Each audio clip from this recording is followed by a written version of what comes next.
Welcome back to our Accessibility Insight interview series on accessibility for websites versus documents. I'm Barry Beeler, Senior Vice President of Strategic Alliances at Code Mantra and your host for today's session. We are here today with Jason McKee, co-founder of Accessibility Shield, and my colleague Ian Smith, Director of Accessibility Solutions and Services at Code Mantra.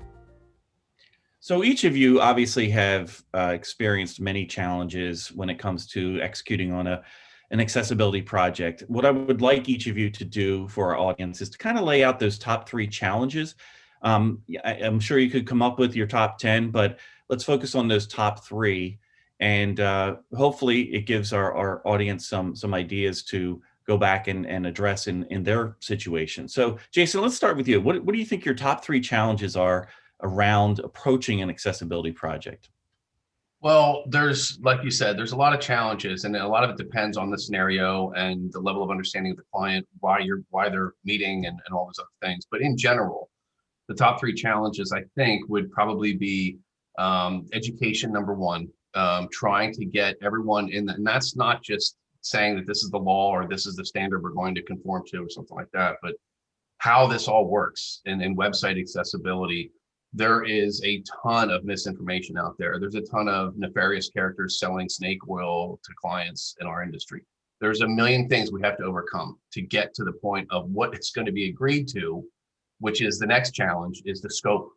This is what we're going to do. This is what needs to be done. That's a conversation that you can't just have with the person who signs the checks and the lawyer and the compliance officer and us.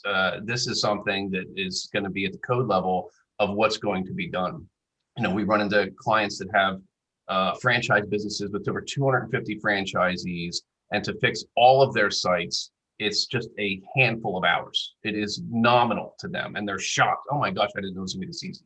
We have others who own 6 different companies with 6 different custom PHP websites who are being hit with a bill that is mid 6 figures, and they're like, this can't be real.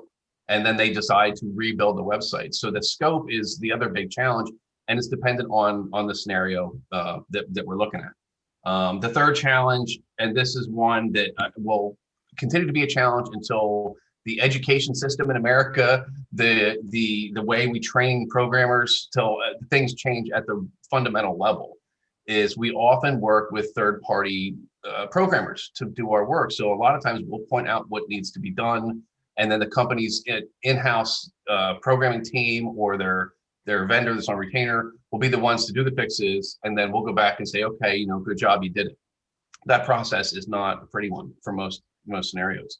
The biggest challenge is to not denigrate the aptitude of the programmers who are senior level. They know a lot they know more than I do about programming. But when it comes to this nuanced initiative of this has to change so that it behaves like this for this type of user, this is something that they're not familiar with. But usually these individuals are very successful and they're very smart and say, I got it, I'll get it, don't worry about it, I'll get it. But each round where they don't get it quite perfect is more hours for that client. And that becomes frustration on all sides. So that's the third challenge and the biggest one. And like I said, until people start graduating from college with computer science degrees that are versed in accessibility, it's not going to go away.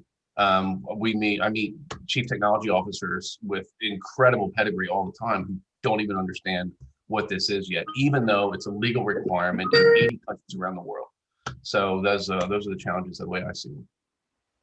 And so Ian, obviously we're document focused and Jason and his team are website focused, but what do you see as those top 3 challenges if you have your lens on around documents? Yeah, so not that much different. My top 3 would be dimensioning, as Jason mentioned, the scope, and then ongoing compliance.